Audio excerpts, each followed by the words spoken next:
Arcane Assist, War Machine and Hordes Battle Reports. All right, guys. This is Tim with Arcane Assist. I'm joined by John. We're playing a game here. We decided we wanted to do a bit of a proof of concept to try out the whole video thing. So this is a battle box game. We're accelerated the speed a little bit. This is obviously our first crack at this, so give us some feedback if you like it. If you don't. Before you jump into talking about the game we're playing or the matchup or anything like that, I just wanted to give out some contact information. I'm Tim. You can follow me at tenchanter on Twitter. You can email us about the video content. So far, we're still using the same contact information for Arcane Assist. So on Facebook, it's facebook.com/Arcane Assist, or you can email us at Arcane Assist Podcast. John, do you want to introduce yourself? Good evening. I'm John. Very new at this whole recording and playing War Machine. It's been about 6 months. Yeah, that's about all I got right now, Tim. Sweet. I guess let's talk about the matchup and what's happening in our first turn here. I'm playing, as you can see on the left, Tannith in the Circle battle box. So I basically activated Tannith, moved her up, threw out a couple of my upkeeps. In this case, she's put Scything Touch on the Pureblood, and she's put Admonition on the Wild Argus. Wild Argus just riled and ran up. The Pureblood did the same thing, warped for Ghostly so we could get through that forest, ran up and did the same thing. And my Gorax is running up and getting the benefit of elevation from that hill. Yeah, for my first turn, it was pretty simple. I pre-measured, make sure I couldn't get in your Stalker, Werewolf, Pureblood. Start range. I made sure couldn't lose a Axer, one of my lights. Riled, run a few things, and yeah, that was my first turn. It was pretty straightforward. And you're playing Ragnor, right, John? Yeah, playing Ragnor Newcaster. Yeah, I was able to pick that up early, so got it all painted for this little battle box game. Yeah, just measuring, making sure I don't lose anything quick. Yeah, pre-measuring adds a ton to the game. I really appreciate it. I originally didn't think I was going to like it because I thought I was pretty good at estimating distances and making sure my charge was in or not. I really lost on a game where my charge was out, but like now pre-measuring everything, I thought it was going to take longer in the game, more of my time, but it actually doesn't. It's pretty quick. I don't lose games, but I also don't win games on opponents' mistakes. I feel like it's a well-rounded. Yeah, I mean it's a more positive experience. I was just going to mention the 2D terrain we're using is a little unclear. We're probably planning to improve that. It's a trench that John just ran through. He didn't run his bouncer over a building or anything. Yeah, it doesn't have flight. Yeah, it does. So what do you think of Ragnar so far, John? I mean, you've had a couple of games with them now, I think, right? I've had one battle box game and one 75-point game. The battle box game, I honestly thought it was going to be a rollover. I thought I was going to get rolled over by your heavy. No spoilers, of course. No spoilers, of course. The upkeep spell is Pulverizer, so obviously I put that up. It seems like it's needed. He's a toolbox caster. He has everything you needed, like the 75-point game. I'm sure you'll see some in the future. I lost one of my heavies, and I still ended up squeaking out the Assassination win. So like it's a really good caster. Yeah, I like him a lot. Tannith, for her part, is super cool. On my second turn here, I'm reaving back everything. I feel like in the battle box, you want a really early feat turn, which is what you're about to see me do, just to apply a bit of pressure. So at this point, I'm pre-measuring to see how far I need to move up that Pureblood to get some bleeds out. My hope here is if I Admonition the Pureblood, because I didn't upkeep anything, that's the plan, and have him up there on the elevation. I'm in charge range, but I get to Admonition away. The only thing that kills my Pureblood here would be if he gets a crit knockdown with the Impaler. So it's a bit of a risk-reward play here. I'm hoping that he doesn't crit knock me down. Like I'm aware that that's a thing that could happen, but I'm gambling that it's not going to. And then I'm hoping to start the peace trade with the Feral. Before the Pureblood. You pop your feet, what does your feet do? Explain Sorry, that's a good point. My feat allows me to use all of the War Beasts in my battle group as channelers. So you can see Tannith is able to put Admonition on that Pureblood, even though he's way out there, and I'm casting Bleed through him. On top of that, the animi and the spells of models in my battle group become 1 point cheaper. So I'm casting Bleed for 1, which is pretty decent. So I think you had 3 attacks here on my Impaler. Yeah, I think you were just weakening my Impaler, wasn't it? Yeah. Was it my Impaler you were attacking? Yeah, just trying to soften him up a bit. Yeah. Trying to put a couple points of damage in on him. He's the softest target. I'm kind of hoping to maybe trade a light for him later on. Well, actually, him and my axe are the same now. They're both 17 armor. That's true. That's true. The Axer lost a point of armor in Mark Yeah. 3, which is probably fair. I think armor And the 18 Impaler on a light gained was set kinda silly. defense instead of and the Axe lost it. Yeah, set defense is a really good rule. Yeah. So yeah, he got a few damage boxes. I think he did, 8 total. Something like that. Just, a chunk. Yeah, it wasn't as much as I thought it would be. The Wild Argus has Pathfinder baseline now, which is really exciting. A lot of people, found the Argus virtually unplayable in this battle box. He's actually one of the best war beasts. So on my turn, you're going to see me take my Fury, upkeep Pulverizer. I noticed that he put his heavy in front of me. I'm like, okay, well, I'm hoping I could take this out with a whole bunch of lights with Pulverizer and cycle it around. This is also a feat turn for me coming up, just because I feel like I'm going to engage. I'm just pre-measuring the distances, make sure I can get everything in. Impaler boosted a shot on the guy on the hill. Ragnar's feat is really good, by the way. He hit him, and he actually crit him down, so I pushed him 3 inches back.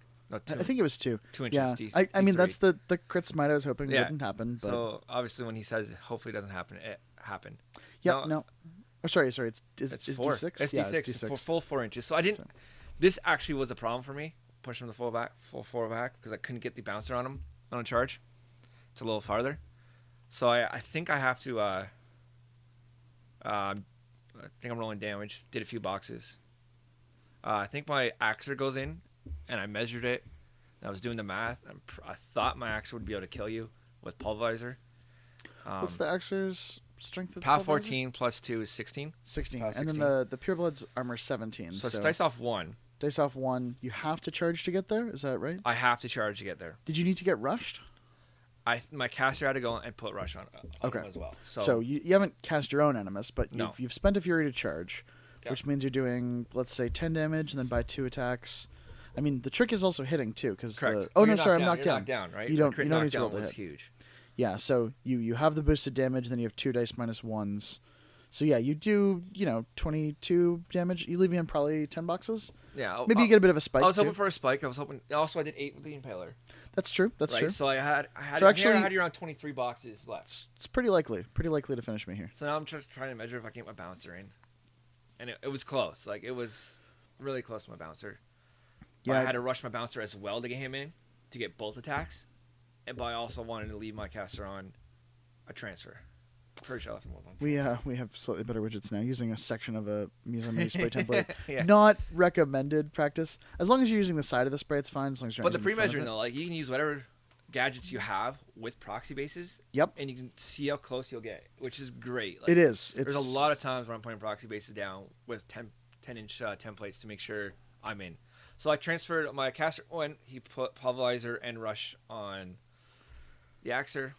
There's Rush. I think he's camping 1, 2, 3, 4, 5 orange. So I think he has 1 orange on him somewhere. Because you had Pulverizer on the Impaler before? I put it on the Impaler just to upkeep it, just for... Right. So you go down to 0 here because you upkept. Yeah, you I cast did go down to Pulverizer. 0. Because there's no Rune Bearer in this list, so because so I did obviously go it's a down to battle 0 box. this turn, yeah. I mean, I feel like you're pretty safe going down to 0 this turn, especially in a trench, on your feet turn. Yeah, on my feet turn. So I actually makes it in. I put him in front of my bouncer because my bouncer actually can't make it in without rush. So it hits, I think it was 10 on dice. Second was a little lower. Buy another attack, hits again. It's dice minus 1. I think it's 9 total. Yeah, I mean, I you're rolled a little over bit. average. I rolled over average. I'm pretty sure. No, it was close. I mean, I think that Farron's alive on like one. Or sorry, I left pardon you on me. one box. I'm Pure pretty Blood. sure. Pure Blood's Pure alive Blood on left you one on box. one box. Yeah, there's. And then this is where I was like, oh man, if I had rush, my bouncer would be able to get in and finish you off, but I can't actually get another attack in. So my bouncer just moves over just to protect my caster a bit and my Impaler, and I just pass my turn. But I'm on my feet turn. So my feet is every model in my control area, which is 12. Friendly faction. Friendly faction. So it takes 1 less damage die. So Yeah, so basically that's- it's Doomy 3's best part of his feet into his feet. Best which part is Mark 2 feet. the Yeah. Mark 2 feet, yeah. Yeah. So he's a really good support caster. He gets to have a turn where he sort of is up there saying, "Come at me," and still doesn't really lose a ton. Yeah, so I feel safe camping 0 in a trench with steady. And Yeah. it's all around a really good really good position. So I didn't really feel like I could assassinate you this turn. I felt like Tannith has a lot of sort of a bit invisible armor cracking. Like she's got Scything Touch, which gives -2 armor to models in one of her friendly faction models' melee range. So if I put Scything Touch up on somebody, I can send them in, and then everyone can have the benefit of that debuffed armor. The So good. Pureblood needs to be healed, so I do And that as well. His spirit's out. Yeah, So that's why he didn't pay the Fury to stand him up. His spirit's actually out. yeah, his being knocked down with crippled spirit and not in a model's melee range is a pretty rough spot to be in. All right, rolling some dice against my Axer here. I'm pretty sure that's what you're rolling at. Yeah, I Your caster's boost. going. I doing some aimed with poison, right? Tannith. She boosts to hit, and then she shadow binds you with her gun. Yeah. So you're in melee, so you're pretty decent defense. But with an aiming bonus and boosting a hit, I do but manage you're to not shadow down. bind you. Or sorry, no, Yeah, that was right. We're not engaged, right?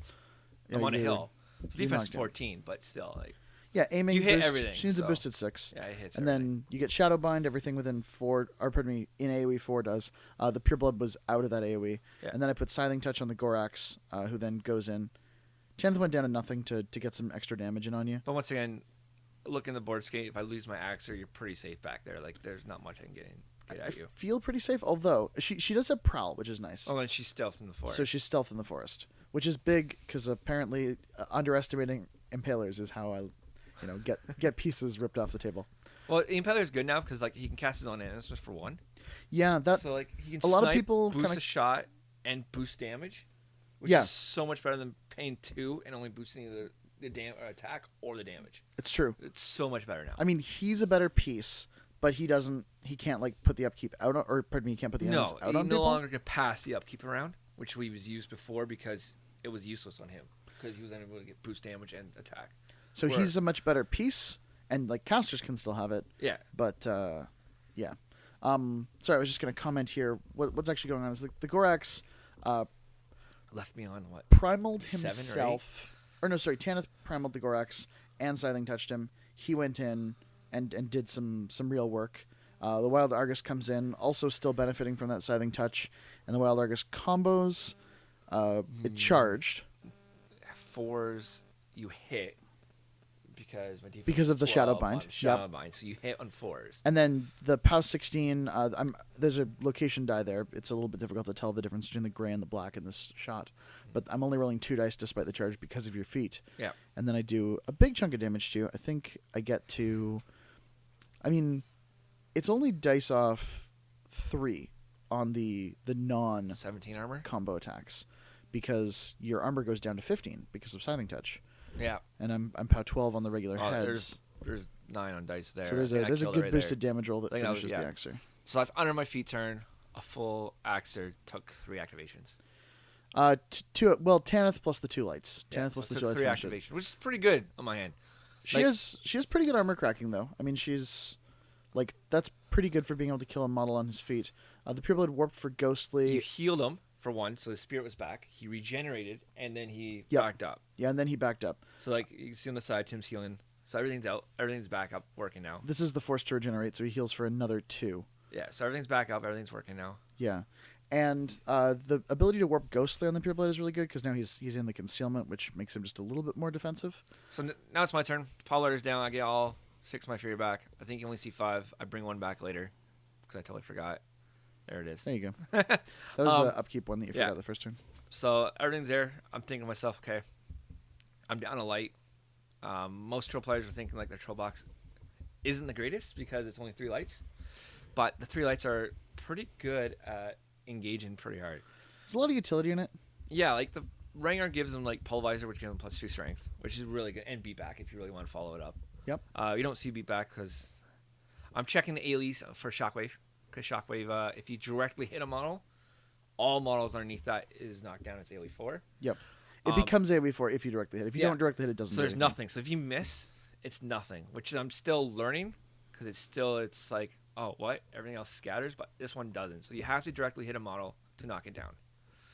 So I think I commit both of my lights. I don't quite remember. I'm pretty sure I kill one of Well, your I lights mean, this turn. we'll see what shakes out, but I mean, that Gorax is gonna frenzy for sure because it was primaled. So Yeah. I think that was part of your plan here. Is you knew that the Gorax was gonna lose a turn. Yeah. So I think I take one out, and then I'm just pre-measuring. Like it's so huge. My caster's walking up. I'm pretty sure I'm doing Shockwave here. The 3 for Shockwave. So at this point, do you shockwave the Gorax or the Argus? Like in terms of the plan. I mean, the Argus, they're the same defense. The Gorax is 12 with elevation. I'm The asking Argus you right now isn't because I know completely one's on the hill. primaling, but I'm also know like this one gives you the access to primal. The Gorax It's true. does, right? So if he's out, there's no primal left on the table. So I'm pretty sure I kill the dog though, because I know you were primal. He has access to the Doppler Bark Animus, which makes which you everything defense 5. Yeah. Which is scary as hell now. It It's is. a really good animus, especially in those high defense skewers like units and stuff. Like Yep. it's And, so and good. on enemy casters. Yeah. I mean, if Tannith can just charge you, So it's bark a you. little bit of think tank. You know, I'm down. I think I did a shockwave. I hit the dog. Dog becomes knocked down. We measured earlier the The AoE is out for the Gorax. So he just gets the dog. boost the damage. Power 14. Did a few, not much. Once again, I got 1 back there. I think you did like 7 damage. It's not much. I mean, I guess not to a dog. It's pretty good. I guess to a dog is pretty good. he's a light. He's Yeah. gonna get wrecked here. And then I go in with my bouncer. I think my bouncer finished. No, I think I had to commit both. I think I committed both. Well, we'll see in a sec. As I say, the puzzle there is a little bit interesting. I mean, not killing the Gorax I think is maybe the right choice because he frenzies and he gets 1 good attack and that's it. By comparison, the dog is like The it's Animus is irrelevant just heavy too that good. gets a full activation next turn, Yeah. and I can always cycle Scything Touch over to the dog, and primal the dog, and then have him do some real work. Because once again, I'm pre-measuring. If the Gorax is still alive. Trying to see if I can get my shield in without charging. I was out, so I actually had to charge. Because you wanted that extra attack out I of wanted the the shield. shield as well. The shield's only 0.5 and his flail is 2 inches. Rolled pretty good. I think it's dice off 4. Yeah, the Argus switched from being defense 15, armor 14 to being 14, 15. So he's got some okay armor. So as you look, he has about 2 boxes left over there. Had to buy an attack to finish him off. Yeah, the shield did some damage, and then the bot attack kills him. Tannith has got a whole bunch of Fury out in the field, so she's going to re-evolve all 3 of that. I actually think my Impaler aimed snipes. I think that's the best bet right here. Pushes you away. Try to do the same thing to the Gorax you did the Pureblood the previous turn. Yeah, or at least get some damage on you. I just feel like these Oh, no, it went in for a charge. So 2 inches, got the charge off. Yeah, I think your goal here was you were trying to finish both lights and then really give me a problem to deal with. My problem is I should have, with my bouncer, or looking back at it now, Yeah. buy another attack and hit him then. Were you in? I think I was. Okay, fair enough. I think I I was mean, able to, right? The 2 inch reach. I'm not sure that's a thing we checked either, so like No. that's going to be a It's thinking back now, right? But yeah. doing some damage, obviously hitting Impalers. Is he mat 5 or mat 6 now? He's mat 5. Okay. You still need 7s to hit. It's not a guarantee. And I think I hit. And some more damage. I don't have pulverizer up on any, so it's only PAL 14s. Yeah, I mean Or that's 13, only 14. So dice minus 2 and 13. 3 respectively. I took something out though. I know that. Yeah, you took out I think you Mind? took out it might have been Mind. We'll see So in now a he second. frenzies. So he has to frenzy. Tannith Reeves back up to her 6. She gets to pull all his fury away. And then the Gorax frenzies. So Tim here has to kill both my lights. He can win the game, right? Because in BattleBox games you use the Mangled Metal variant where if all the War Beasts or Warjacks are dead, you also win. So I'm thinking here about trying to kill your caster, or trying to kill lights. At this point, killing lights seems like the safer prospect. Primal, a lot of people don't think about it this way, but it's actually kind of a cool fury management technique. You see, I reaved the 3, and then I pulled 1 off the Stalker. I've actually left 1 on the Gorax, and I could let him, because I know he's frenzying. It doesn't matter that I've left that 1 on him. So I made an initial mistake. I charged over there with his frenzy attack, and then John was like, wouldn't you have to take a free strike here? So we just corrected for that. I moved him back over. John was cool enough to let that happen. that's the first. I hit with the attack, and then you can see I only get 2 dice for damage now. Frenzies only get 3 dice if they move 3 inches for charging, Yes. which is a new Mark III rule. I put a couple of points on him. Yeah, I he's think- armor 20. He's armor 19 with the shield. Yeah, he's a pretty he's tanky a tough dude. light. Like, when you have the stones in it, he's armor 21 all the time. I believe Tannith upkept Scything Touch, so I made him armor Correct. 17, but it's still dice minus 5 for the poor Gorax who didn't get 3 dice.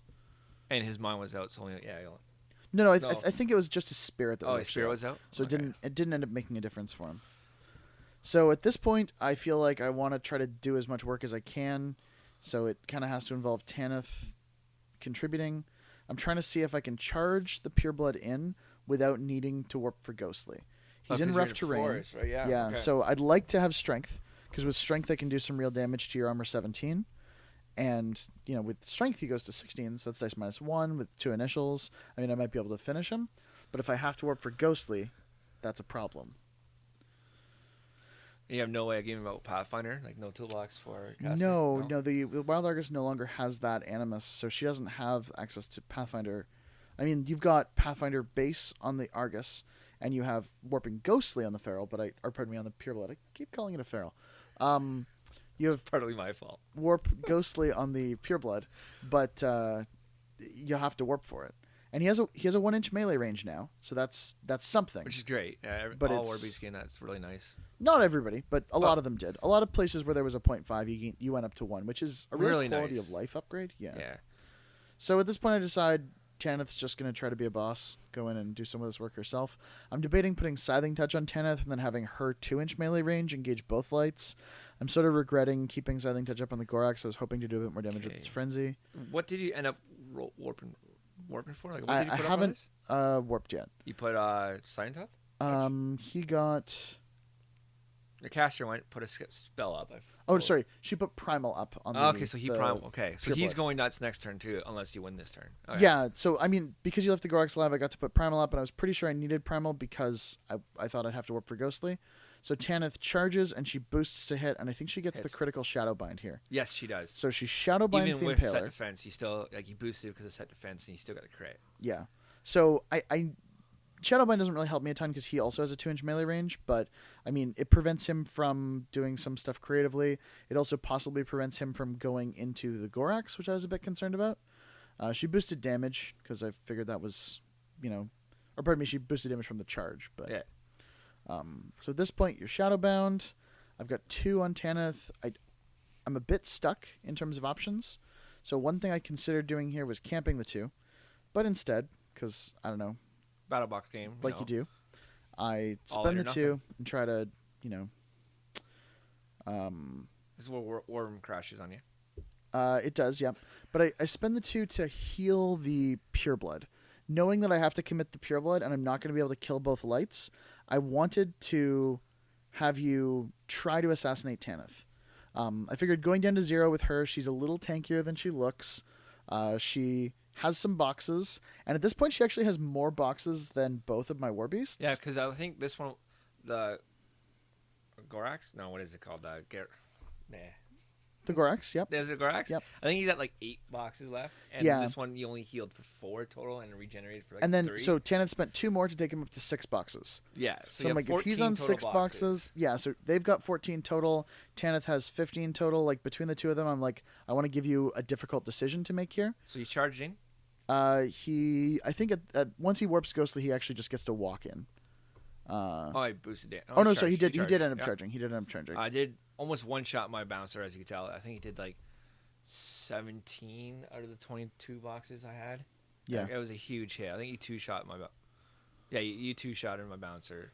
And then he's gonna force to regenerate as well because again, I'm trying to give myself as many possible ways to force you to roll dice to win this game. Yeah, so as you see, Tim's clock's under a minute. So Yep. like it's a very close game.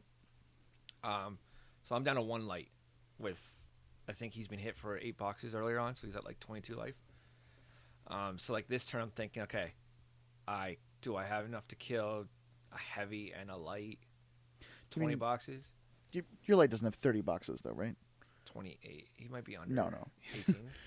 He's 24. I Anyway, think. he doesn't. He's But he's lost he's, a chunk. He's, He's above lost a 20, chunk. I think, left still. But either way, at this point, I'm like, okay, I think I'm going for the assassination. I think I'm following to Tim's plan. I get the Fury back. I mean, credit where it's due. It's not a good plan. Like, my plan of getting assassinated is possibly a bad one. Yeah, so John's phone rings in the middle of us recording. That's that's how you do. Everything can only go up from here. Okay? Yeah, oh yeah. Like, No, it's- this is clearly the beta test. is a As test. I said, we are doing our best to keep the quality high here on the Arcane Assist channel. Classy as fuck. So I'm so John, measuring. I'm asking questions. I'm just your hope is to do the assassination here, right? Like going that's for your the plan. assassination. I think I'm thinking about do I shockwave? There's a lot of Fury math going on. Yeah, the shockwave's 3. We ask how Shockwave works, I think, 3 times during the course of Yes, this because I'm assassination. still trying. Once again, if you directly miss, if you miss the model you're hitting, it doesn't scatter. And It doesn't do anything. Nothing. It just goes away. But Yeah. if you directly hit, everything under it is knocked down. You slam into something, and then ripples of anger shake out So from I'm measuring now for my caster. Do I do my caster first and do the AoE? So I think you end up charging with Ragnor, right? Yes. So you charge Tannith with Ragnor, and you boost a hit? Oh no, you actually do Shockwave. I did shockwave earlier. I think I missed the Gorax in the hill. I missed it. Right. Yes. So I didn't knock down your caster, which I was hoping Right. for. That was Because the I hope. was hoping to charge. It was POW 14, dice off 2, 16 armor. She's 15 armor. So dice off 1. Yep. And then I was going to charge in a knockdown model. And with So the 3 Shockwave buffs, misses, you charge, and then you get a crit on your crit charge attack. knockdown on my weapon, which I use. Yep. Because my Impaler was. Now, crit no, my Impaler knockdown... was in. Yeah, it's a warhead, so it's AoE 4, Yeah. which is a bit awkward because you knock down your model in your own turn, and if you're knocked down in your own turn, you can't stand up that turn. That's a rule in the game. So you knock down Tannith, you knock down the Impaler. Ragnar's in his own AoE, but he's steady, so he doesn't get knocked down. Correct. So then I have 2 boss attacks to try to finish you off. And your POW strength 14, 14. so dice off 1, 2 attacks to kill Tannith. No transfers. My time's running. I'm going fast here. Rolling the dice. I think in the end I left you on 1 box. Yeah, it was very very close to that. I left you on 1 box. Okay, so my clocks went. I ran out of time now, so we're going over. Like Little overtime. That's we're a fine. little over time. So now I'm like, okay, does my Impaler activate or not? We weren't sure at the time. Yeah. Because we weren't sure if we should knock down or not being knocked down. Yep. And so after Wrangler, my caster went, he left you on 1 box. Yep. We played it out. When Impaler activated, killed your Yeah, caster. well, obviously. But then we went back and looked at the rules afterwards, and we say, no, actually, if your model's knocked down in your own turn, you actually can't Yep. stand him back up. Which, okay, being a new War Machine player, Hordes player, okay, I didn't know that. It never came up before. Yep. Well, and the So- other part is, I mean, it's a whole new edition. So, Yeah, so all the things are... I mean, I know Mark II rules quite well, and I'm starting to get good at Mark III rules, but there's always nuances, right? And that's part of the benefit of recording this kind of thing and going back over it is you get to kind of find mistakes you made. Yeah. And, I mean, if you want to comment on the video and show us if there's any other places where you think we made a mistake, let Feel free, us know. please do. Like, we're all open for it. Yeah. Yeah, so, like, I went over... So, in the end, I left you on 1 box. And I had, like, 30 seconds left. I left you on 1 box. And Yep.